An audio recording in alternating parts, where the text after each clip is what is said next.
Hi everyone, welcome to AI Crack channel. This is Akash Gangwar and today we'll be studying quadratic lecture 2. In this lecture we'll be talking about sign of quadratic expression and we'll solve certain problems around that. So let us begin our lecture with the vertex of a parabola and consider that we have ax square plus bx plus c as a regular quadratic expression. We usually plot the graph of quadratic expression like this one. Although this is a very specific case where a is greater than 0, that's why this is facing upwards. But we usually plot this kind of graph, right?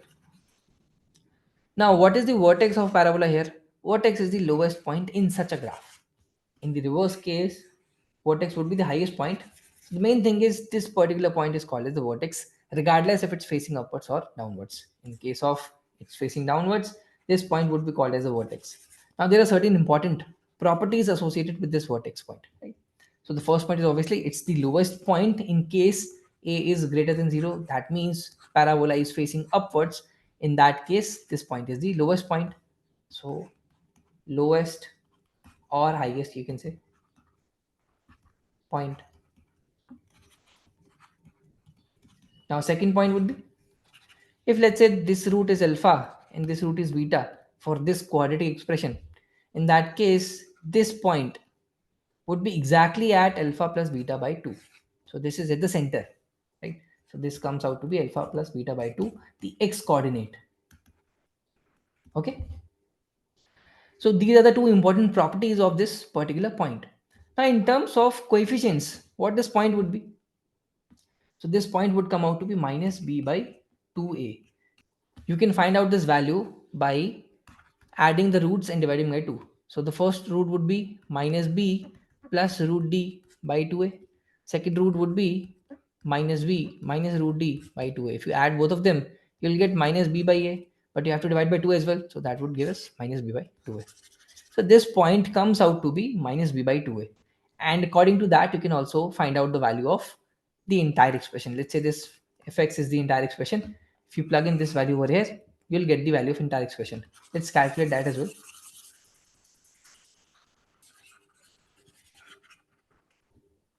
So if I plug in minus b by 2a over here, we'll be getting a times b square by 4a square plus b times minus b by 2a plus c, right?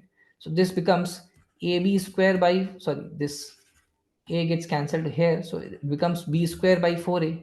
This becomes minus b square by 2a plus c, right?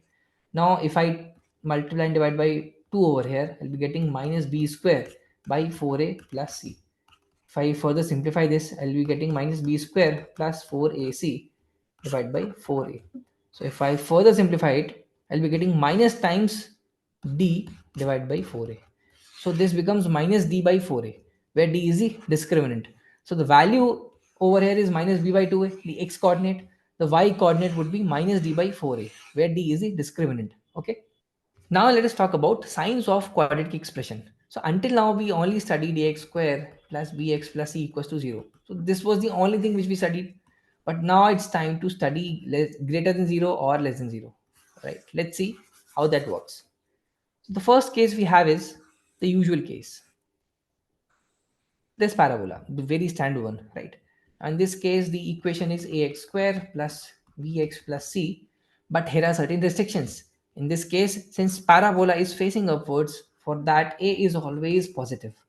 In case a is always positive, parabola would be facing upwards. Now we can see that the parabola is cutting x-axis at 2 points. That means we have alpha and beta as two distinct roots over here. Since it is cutting x-axis at 2 points, we have two distinct roots. When we have two distinct roots, that means discriminant is greater than 0. So that is the second condition, right? So these are the two important conditions for this particular case. Now in this case, we have both signs possible.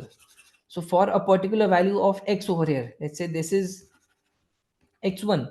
For this particular x1 value, this expression would take value somewhere over here, right? That means it is taking positive value for some x1. Also, if I take some x2 over here, it is also taking some negative value, right?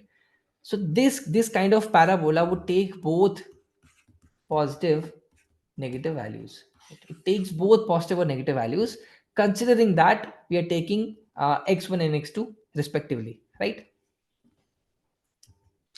Now we have the second case, that is the exact opposite of this one. So that would be this case. In this case, a is less than 0. That is the first condition. In the previous case, we had a greater than 0, but in this case, a is less than 0. So whenever a is less than 0, this parabola faces downwards, right? Second condition is, again we have alpha and beta as two distinct roots, so d is greater than 0. And third case, it also takes positive or negative values, because some values are over here, some values are over here, so it takes both positive or negative values, right? Now let us talk about the third case. In third case, we have a parabola of this sort. Now the first condition should be obvious, that a should be greater than 0, right? Because this is facing upwards. But in this case, it's not touching x-axis at any point. So we can say that there is no real root over here, because it's not cutting x-axis at any point. So there is no real root. When there is no real root, we can say that d is less than 0.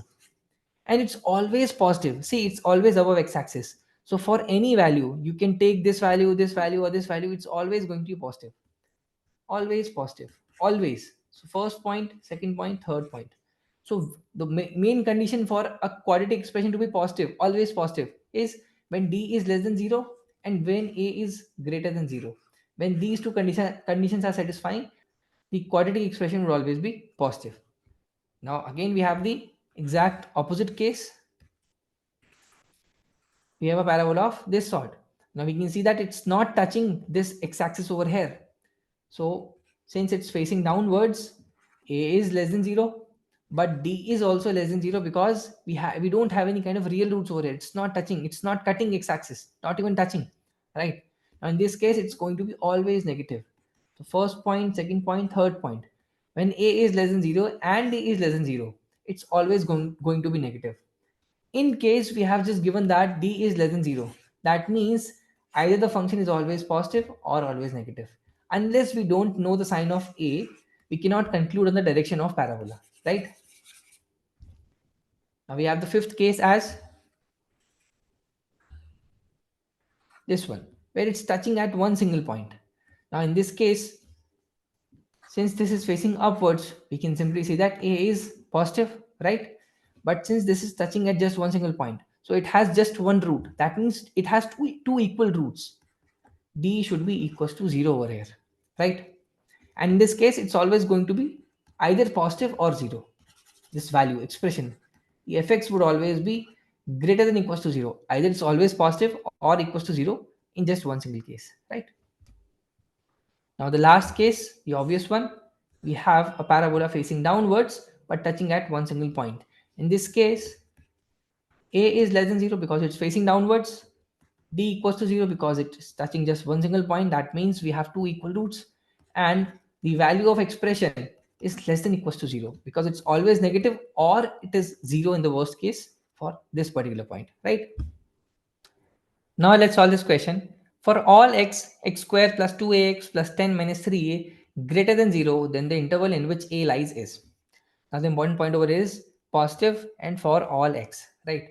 Now for this quadratic expression to be always positive, we have two conditions.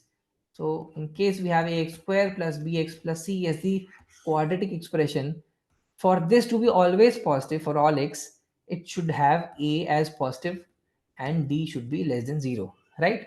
So a is what? A is coefficient of x square. Over here we have 1 as the coefficient of x square. So this condition is satisfied already, right? We have to satisfy this condition, that is d less than 0. So over here d is 4a square minus 4 times 10 minus 3a, right? This should be less than 0. So this 4 gets cancelled out. We are left with a square minus 10 plus 3a less than 0. So this becomes a plus 5, sorry, a plus 5 multiplied by a minus 2 less than 0. So a belongs to minus 5 to 2, right? So B seems the correct answer.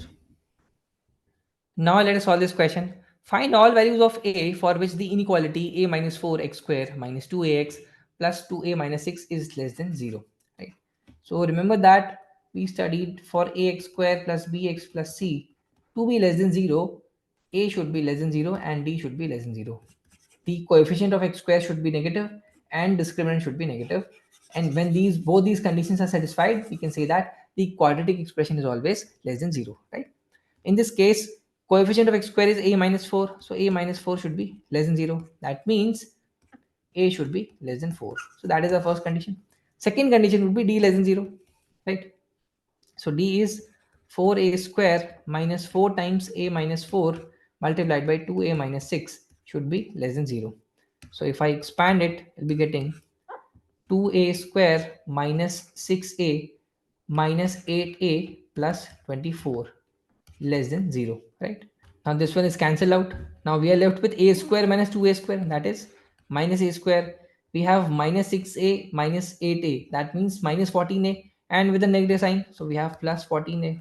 And we have 24 with a negative sign, minus 24 less than 0. So what we can do, we can write this as a square minus 14a plus 24 should be greater than 0, right? Now that means a minus 12 and a minus 2 should be greater than 0, right? So this becomes a belongs to minus infinity to union 12 to infinity. So this is the final condition. Okay. Now let's solve this example. If ax square plus bx plus 10 equals to 0 does not have real roots, find the minimum value of 5a minus b, right? So the main condition over here is it does not have real roots. That means d is less than 0, right? But we still cannot comment on the direction of parabola, if it is facing upwards or downwards, because we don't know what kind of values a is taking, right? So it might be possible that this parabola is facing upwards or it's facing downwards. Let's try to find out which direction it's facing for, right? Now the quadratic expression over here is ax square plus bx plus 10, right? Now, if you put x equals to 0 over here, we'll be getting 0 plus 0 plus 10, which is positive. Now, there cannot be a case where parabola is facing downwards and d is less than 0 and still we are getting some positive value. It cannot be the case, right? Because it doesn't even touch the x-axis. It doesn't even touch the 0 value over here. So that means it has to be the parabola of this sort, something of this sort. D is less than 0, so there is no real root and it's always positive. That's why we have got a value f of 0 as positive, right? Now once we know that, I have to figure out a way where I can find out the value of 5a minus b. I can see 5a over here, I can see 10 over here. So let's put f of 5 over here. Okay, for f of 5 we'll be getting 25a plus 5b plus 10, and we know that this should always be positive, right? Because the parabola is facing upwards and d is less than 0, right? So in this case we'll be getting 5a plus b plus 2 greater than 0. But this doesn't match our expression. So let's try to put f of minus 5 over here. We'll be getting 25a minus 5b plus 10 greater than 0, right? Now this would give us 5a minus b plus 2 greater than 0. That would give me 5a minus b always greater than minus 2. So the minimum value would be something very smaller, bigger than minus 2, right? In case there was an equality, we would have said that, okay, my minimum value is minus 2. But in this case, let's say find the minimum integral value of 5a minus b, that would be minus 1. So minus 1 is just bigger than minus 2 as an integral value, right? So now with all these examples, we have got a fair idea of different signs of quadratic expressions. So in next lecture, we'll be moving forward with location of roots. That is one of the most toughest part of quadratic equations, right? So that lecture will be a little lengthier with more number of examples. Okay. So let's meet in the next lecture. Thanks for watching.